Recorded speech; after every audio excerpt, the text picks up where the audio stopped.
Welcome back to the 815 Exchange. I am your host, Chris Crenshaw, and we are live from the 336 once again. Ladies and gentlemen, we are here for episode 50.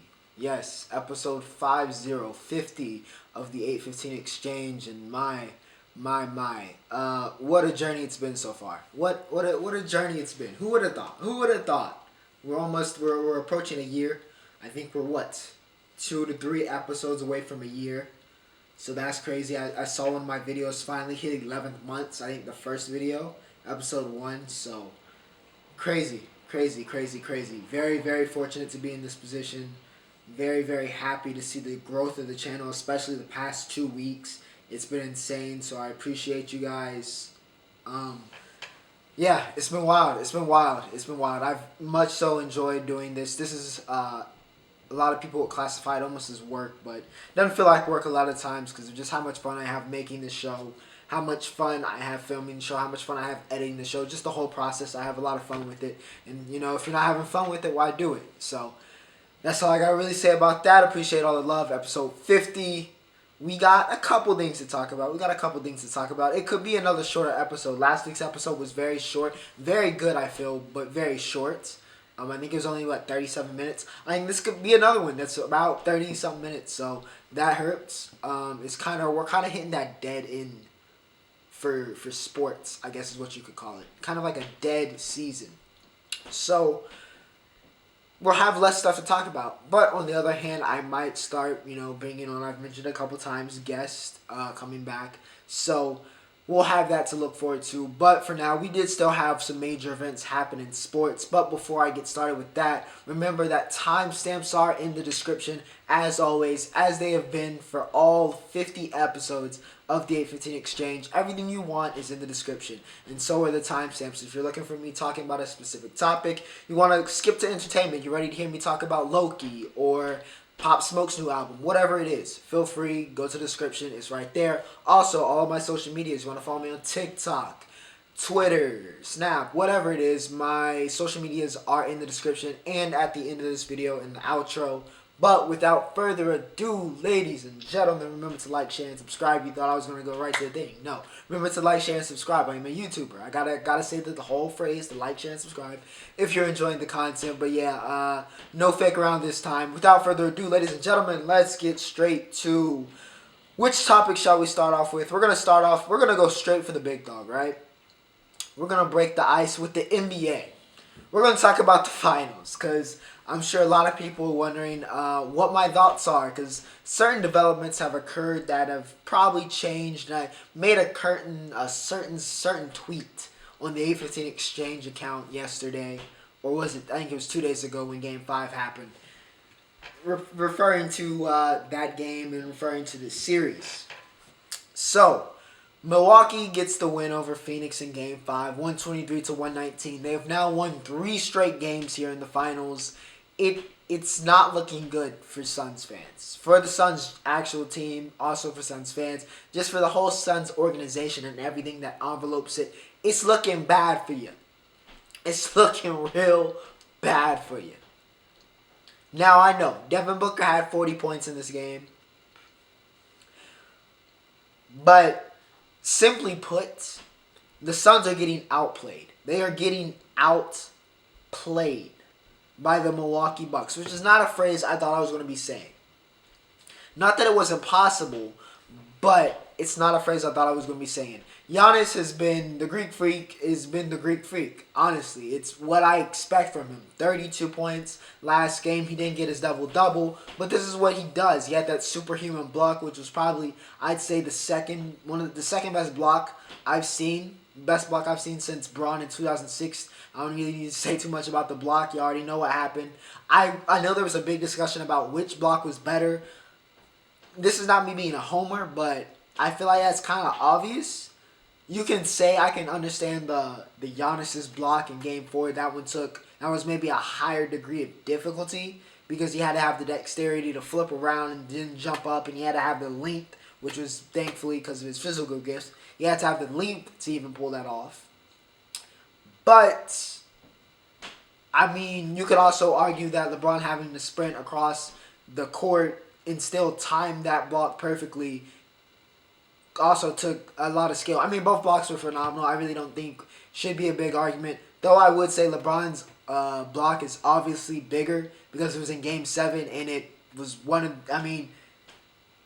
it was one of the plays that won the game. It saved the game for the Cavaliers, so I wouldn't really go greatest block of all time for Giannis's, but it was still a very iconic moment. So was the lob from Jrue Holiday, and we're going to talk about Jrue.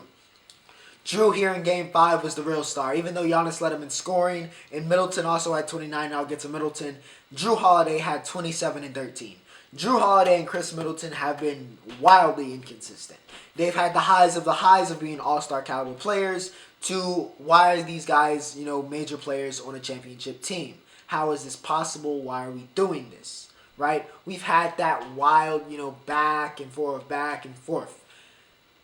Luckily for Milwaukee, they've hit their stride here in the finals. They are peaking at the right time is what this Bucks team is. In the depth, the guys around Giannis are showing up. Jrue Holiday has been the best defensive player on the planet the past 3 to 4 games.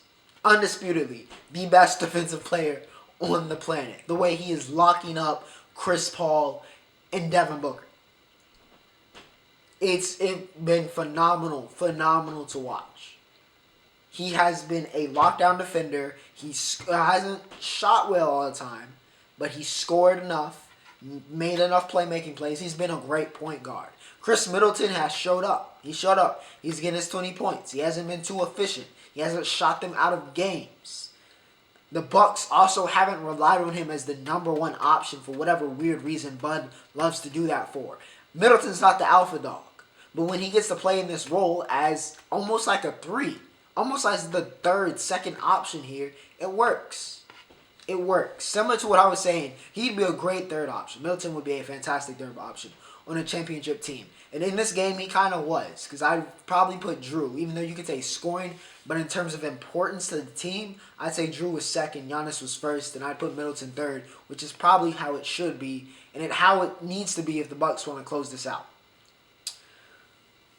The Suns, I don't want to put this all on Chris Paul, but CP3 has to... He's kind of choking. He's choking a little bit. Admittedly, CP3 is choking a little bit. He still put up pretty good numbers, right? But the turnovers, for a guy that is notoriously not a big turnover guy, he's known for his turnover ratio, he's turning the ball over a lot the past couple games, which is, again... Some of it's Jrue, some of it's just seems like CP3 is off. It seems like the Suns team is off. Rebounding. They cannot rebound. They've rebounded great throughout the playoffs. They can't get a rebound to save their life right now. They cannot get a rebound to save their life against the Bucks right now. And it's killing them. It's killed it last game. The Bucks, not a great free throw shooting team. Giannis, through all his brilliance this series, still cannot hit a free throw, still cannot be counted to make, anything from true distance. So I've seen him hit the mid-range a little bit, so I'll give credit there where, it's due. But he missed some crucial free throws Suns should have been able to take advantage of. And with a scorer like Devin Booker or a scorer inside like Ayton or even CP3 can get a bucket, right? Cam Johnson, you got all these players. You should be able to take advantage of these situations. But because of how badly they're getting out-rebound, they have not been able to take advantage here of these situations. And it's why they've lost 3 straight games and are in danger of getting gentlemen swept +1. So, it's not looking good, Suns fans. It's not looking good. The Bucks, y'all have made me a believer. It took you getting on the brink. But I believe in the Bucks. Not bandwagoning the Bucks. I'm not going to be like, Bucks. But the circumstances have aligned and they've showed up. And now they go back to Milwaukee. They go back to Wisconsin with a chance for Giannis to reach immortality in that city, in that state, and really cap off what's been an insane start to a career. He's already got MVP. He's already got a Defensive Player of the Year. He's got all NBA teams, all defensive teams. Imagine getting an NBA championship and a Finals MVP to cap that off. We have to start looking at Giannis in a different light if that happens on Tuesday or later on in the week. it's an interesting scenario. But best of luck to the Suns. We'll see. They're looking like the predictions are going to go up in smoke finally because the Bucks are just showing up. Survival of the fittest. They've been the fittest. And, hey, now they're peaking at the right time. Had some big moments. Big players make big players make big plays. And their big players have made big plays. So, congrats to the Bucks. You're up 3-2. Let's see if you can close it out. Moving on here, we're going to go over to combat sports. Because, ladies and gentlemen, we had another undisputed fight. A fight for the undisputed crown at 154. In the light middleweight division, we had twin Charlo, little Charlo, not big Charlo. We had little Charlo, Jermell Charlo, taking on Brian Castano for all of the belts. All of the belts, all of the glory, it was all on the line for the 154 division. But it wasn't to be, as it ended up in a draw, which I think was fair. I think the draw was fair. It was a very good fight. If you missed out, then I hate it for you because that was a very, very good fight. Charlo was probably the favorite, but Castano came to fight and prove that, hey, he belonged. And for much of this fight, and it can be argued that he actually won this fight, if I'm being honest. It can be argued, absolutely, that Brian Castano should be the 154 king at this moment. Winning for most of the fight had Charlo rocked. Charlo fought back brilliantly the last 3 rounds to tie it up, is what we'll call it. And yeah, we ended up with a tie. Charlo believed he won. Castano believed he won. Doesn't matter. We're going to get a great rematch, and it should be interesting. Should be interesting to see what adjustments are made. Should be interesting just to see how that fight goes. Will it be another close-knit fight? Will we see some hesitancy? Will we see some more, action from Charlo, which is what, hurt him early on? Is he wasn't active. He just was not active enough. Not that he wasn't punching, but Castano was bringing the fight to him. And when Charlo started bringing the fight to Castano, we saw how that changed the fight completely. So I'm very interested to see what adjustments are made by both camps. And yeah, hopefully we can get it in before the end of the year. I mean, really, you just kind of hop back in camp, right? And, get back to business. But a draw, I think it was fair. Y'all can tell me who y'all thought won if y'all, differ. But Charlo, Castano, great fight. One of the better fights of the year. I'm not going to call it fight of the year, but it was one of the better fights of the year. If you can catch a replay, I definitely would recommend it. UFC Vegas 31 also happened this weekend. And, yeah. The headliner, I mean, it was Islam, right? Islam Makhachev, excuse me. Islam is just, he's the boogeyman. I said it before. He's the 155 boogeyman. Khabib is his coach, and with Khabib gone, he stepped right in and taken over his spot as the Dagestanian grappler that looks like he might become a complete mixed martial artist and might terrorize the division. Islam looks like a future champion. He really, really does. There's not anybody in the top 10 that wants to fight him. There's nobody in the top 10 for lightweight, I think, that really wants that smoke. Besides maybe Dustin or Charles, but they're busy with the title. I don't think any contender wants the smoke with Islam, if I'm being honest. Now, give credit where credit was due. Thiago Moises held on, tried to make some things happen, got submitted in the 4th round. That was the result. He got subbed. Fought in, I think he should stay ranked. I think he'll still, be a fringe, solid contender. He's very young. He's younger than Islam. I think he's only 26. But Islam is a problem. He's a problem, and it's going to be interesting to see what type of matchmaking and what goes on here with the lightweight division, because I don't see a lot of people wanting to fight him, if I'm being completely honest. Miesha Tate also returned. She returned. UFC Hall of Famer. Well, she's not a UFC Hall of Famer. She will be. Miesha Tate returned against Marion Renault, and I think Renault's retirement fight. And Miesha Tate looked good. Miesha Tate looked good. Not just physically. We know Miesha Tate is very attractive. But Miesha Tate looked good. Looked good, and she looked good. She didn't look like, Nunez or Chef. She didn't go good, but she looked good. She looked good. There wasn't too much rush. She came out here. She got the TKO in round 3. She did what she does, right? It looked like the Miesha Tate of old, maybe even better. So, good stuff from Tate. We'll see what happens next. Glad to see her have a good comeback, a successful comeback. So, Very excited to see what Miesha Tate does next, see what the next matchup is. I wouldn't feed her a title fight yet. Make her face another contender, see how she does. And yeah, build from there. This coming week in MMA, we got the return of the most infamous, well, not the most infamous, but a very infamous figure in MMA. TJ Dillashaw returns from his steroids suspension, and he will be taking on Corey Sandhagen in a very, very pivotal matchup in the, 135 division, I believe? Yeah. A very, very pivotal matchup. We're going to find out if TJ still got it, if he's still that guy. Of course, we got Peter Yan and Aljo that have to get it on again after Yan was beating the brakes off of Aljo, but then he hit him with the illegal knee, so Aljo kind of, sold it, or you could say didn't sell it, whatever side of the fence, whatever it is. Aljo was getting his butt whooped, and then he, happened. So now Aljo's current champion, but we're going to get that Yan fight very, very soon. Time to find out where Dillashaw belongs here. Sandhagen's probably the number one contender outside of Aljo or Yan, so it's time to find out. Is Dillashaw still belonging at the top of this ladder, or is the age caught up to him? Did the time off, hurt him? Is Sandhagen truly ushering in a new era in that division? We're going to find out. I'm very excited about that main event fight. Very excited to see how TJ comes out. Very excited to see if Sandhagen can take that next level and make a statement. And get a statement win and prove that, A, I deserve a title shot. I deserve to be next in line for a title shot at 135. So it should be very interesting. Of course, we'll talk about it here on the 51st episode of the A15 Exchange. Now to head over to entertainment.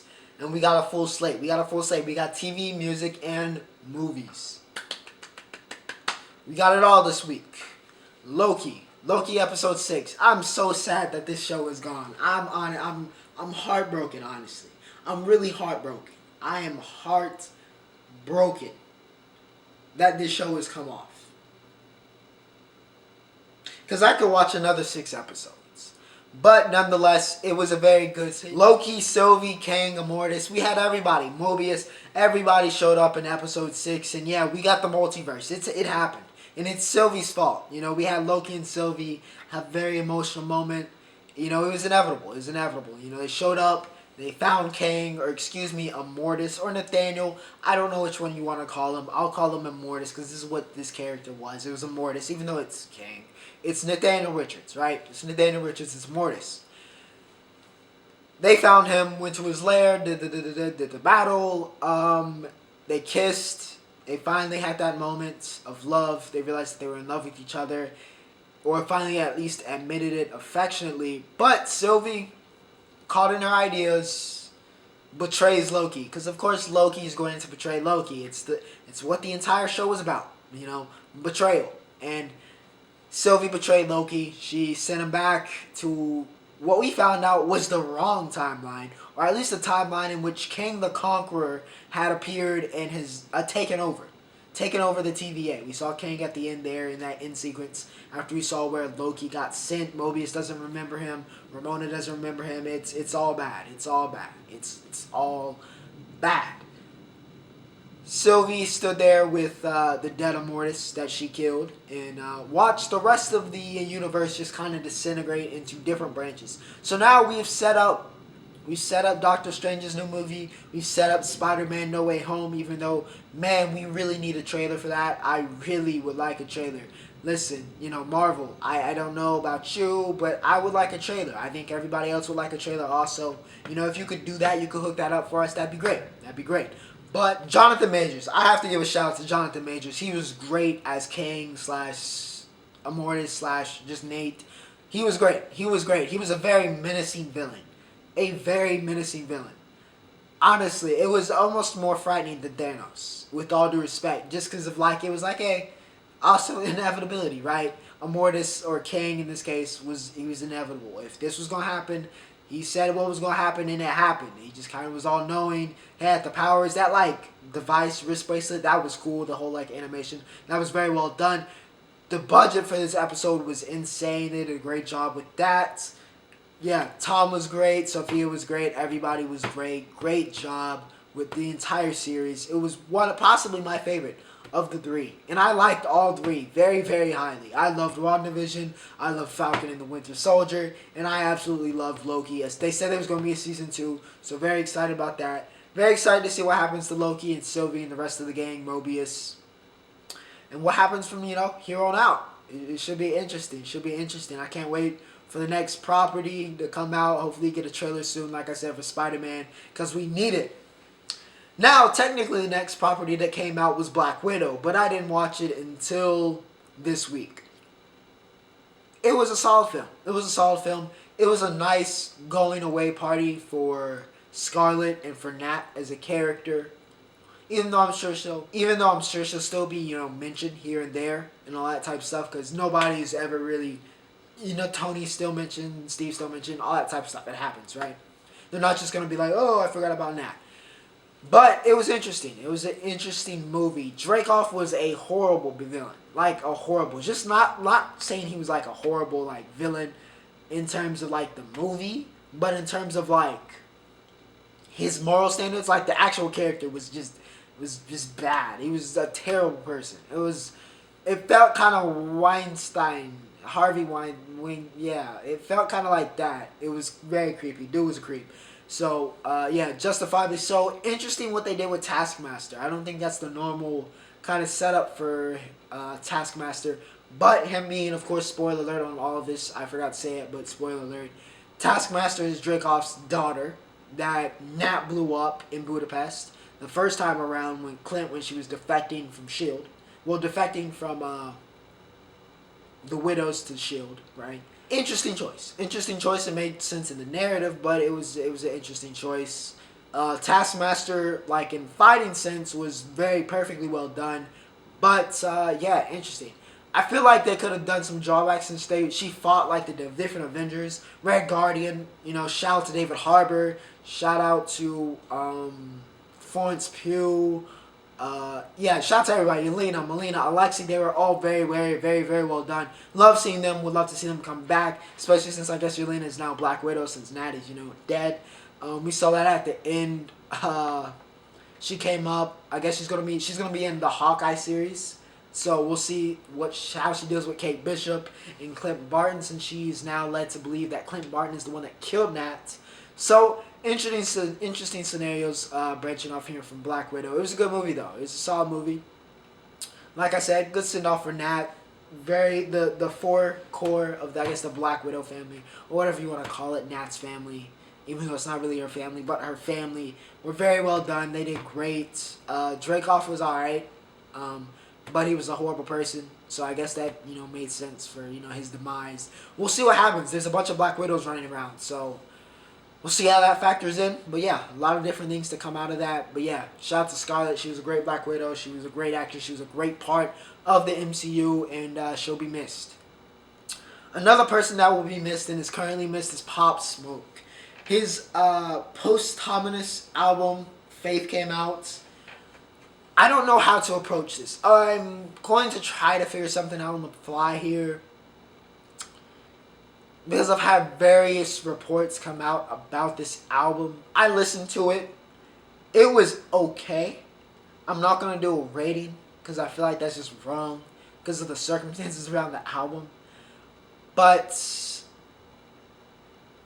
yeah, it's such an iffy topic. It really is such an iffy topic. It was okay. It felt like Pop was very talented. I tweeted this out. I think Pop would have been at the top for like a very long time. One of the top guys of our generation, right? He just had that effect. He was that good.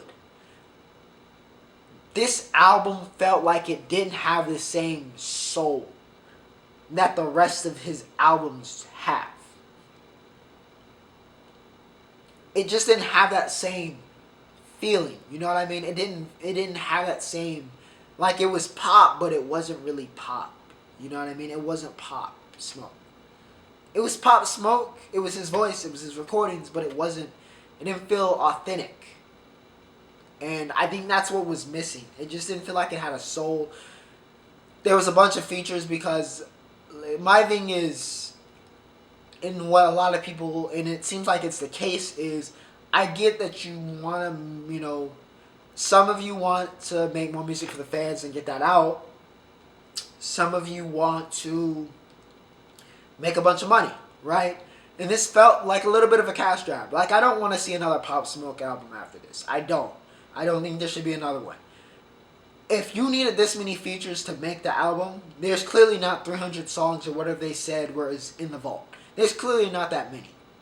Because, I mean, if you have to have that many features, then that tells me that you were working with half-done songs or just some hooks, and you needed somebody to fill in the verses, so you called in a bunch of people from your label or whatever, blah, blah, blah, blah, blah. Some of them, apparently, that Pop didn't even know, which feels a little bit disrespectful, in my opinion.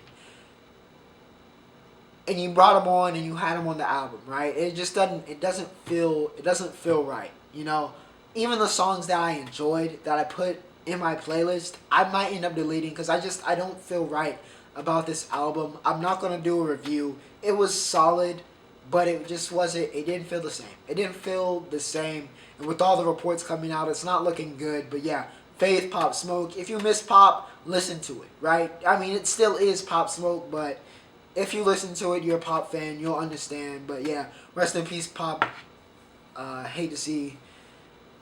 It seems like it's crazy that he's gone, because it's such a, so talented, and he was so good. But yeah, interesting situation there. We'll see, what happens, what the reports are, but it's a tough situation, if I'm being honest. It's just a really, really tough situation. Now to head over to the MLB, to the baseball world, and ladies and gentlemen, we had the All-Star Game. Vladmir Guerrero Jr., who I'm about to talk about, he won All-Star Game MVP. He absolutely crushed a ball. I mean, the American League dominated, but he absolutely sent a ball to the stratosphere. He got all of it. Somebody who also was crushing balls and paws throughout the All-Star break was Pete Alonso. Dude was, it looked like he was made for the home run derby. He was so comfortable. He was just jamming out. Kid breaks his leg or whatever in the outfield. He's just having the time of his life. And then his swing was sweet. His pitcher was great. I know the big story was Shohei, and everyone's like, oh, maybe Shohei's going to win the home run derby. I never thought he was going to win. I didn't think he was going to win it. His pitcher didn't really do him any favors, but nonetheless, Pete put on a show. He put on a show. Shout out to Trey Mancini. Came back from cancer and put on a great shift at the home run derby. Made it to the finals. He was very entertaining. Great story there. Alonso, back-to-back. We'll see if he goes for the three-peat. He's the king right now. He's the king of the home run derby. It's tough to imagine somebody beating him, but Tatis Jr., we'll see if Vlad comes back. There's certain guys that we could, possibly see get in the mix here that can make it interesting. But yeah, shout out to Alonso. He gets the home run derby win. Well-deserved. He put on the show. Now, what I was going to talk about was Vlad versus Shohei Ohtani. We have reached the mid part of the season. I said this on TikTok also. MVP.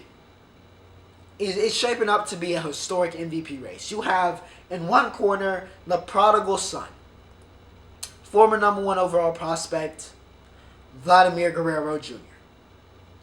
Lost the weight over the offseason, and he's proving and providing why he had all of this hype going into his career, out of the international pool, and, when he got signed. He's showing why. 80-hit tool. He's proven it. Vlad, since the All-Star break, has been on fire. These past couple games, I think he's hit 3 or 4 home runs. Starting to catch Shohei. I think he's at 31 now. He's also close to leading the league in average.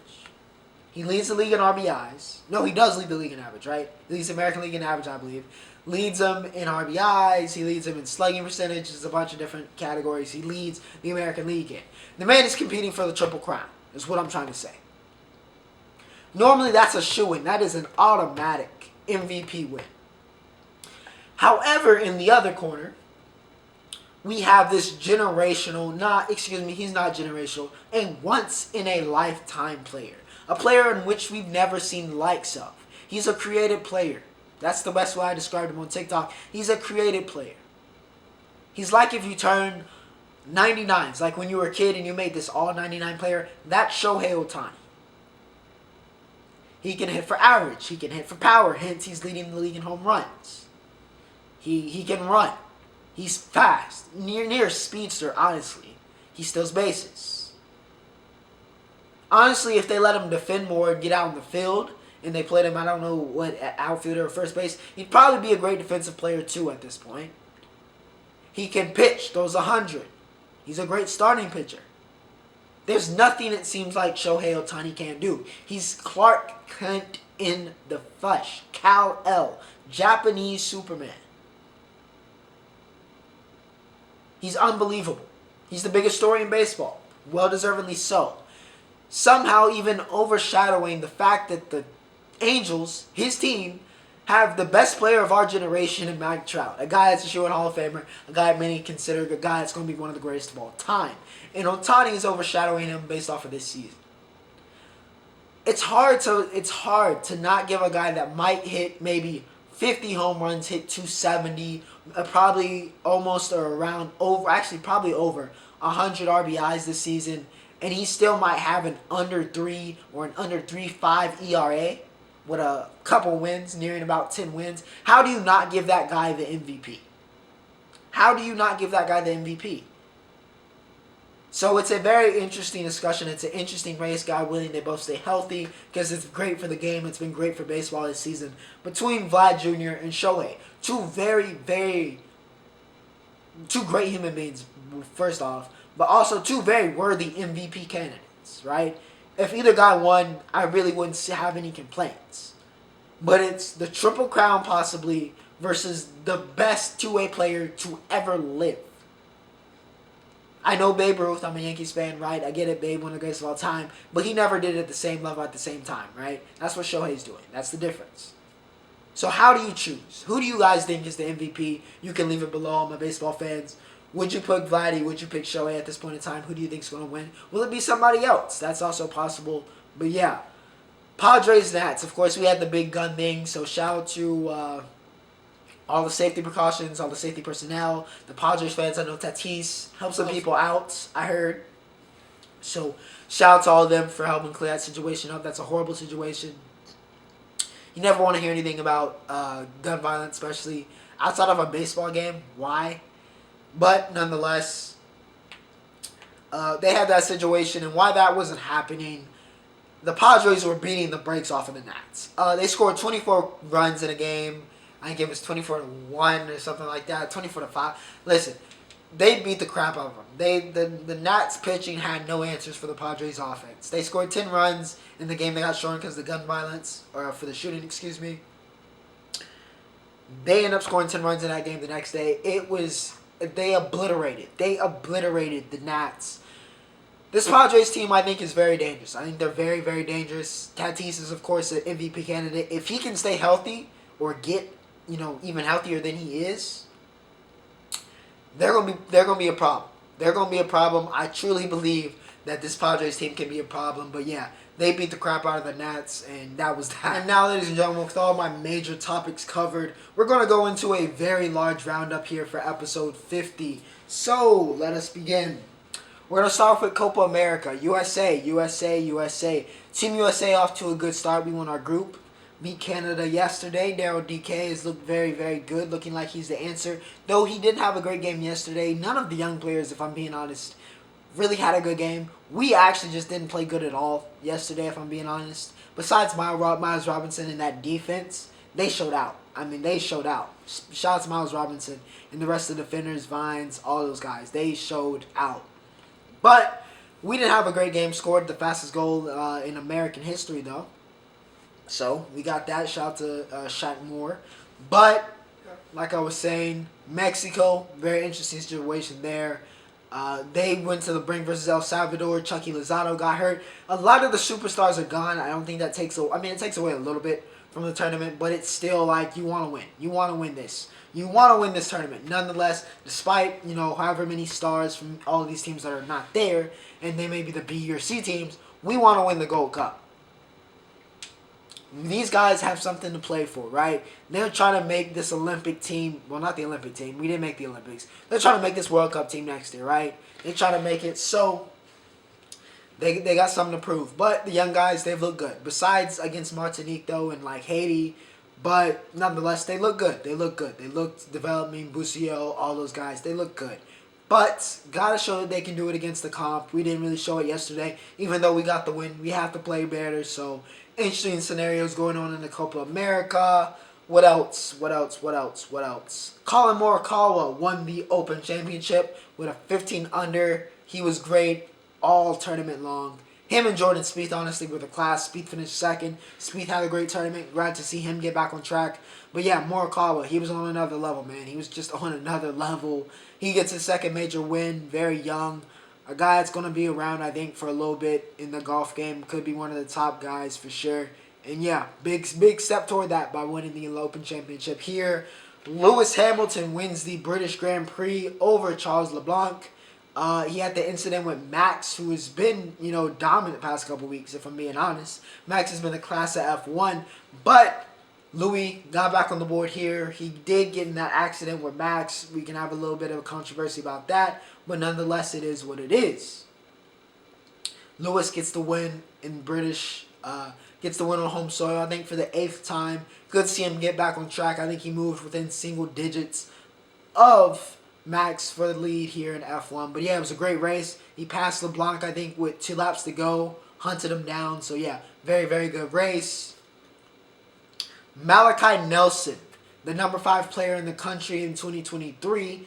And I think the number 2 quarterback behind Arch Manning. You might know who that is. Headed to Oklahoma. I mean, this has been the case for a while. It's no real surprise that Nelson is going to Oklahoma. He's a great quarterback prospect, obviously, hence the number 5 in the country. We'll see if he passes Arch by the end of his senior year. But, yeah, I mean, no surprise.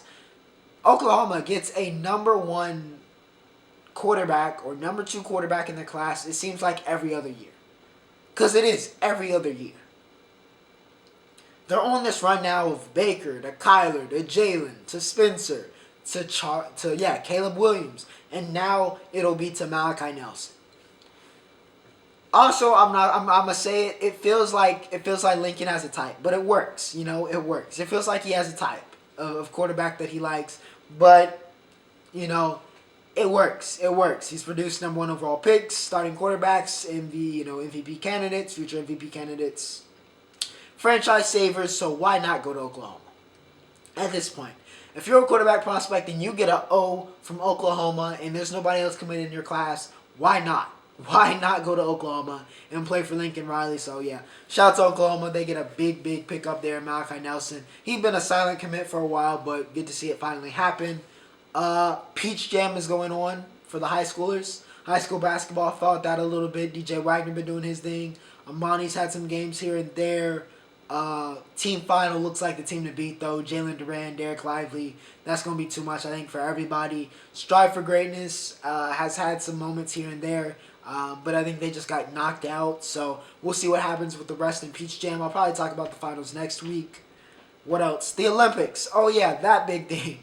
That's what we're going to be talking about a lot from now on for the remaining episodes for probably the rest of the summer. As the Olympics, that big thing that's happening in Tokyo, that we've had a bunch of reports about, COVID breaking out. And so we'll see what type of mess that possibly becomes. Even though I'm glad the Olympics is happening, don't get me wrong. But the Olympics start on Friday. So, I'll be tuned in like the rest of the world. And, just happy to see them finally get to compete.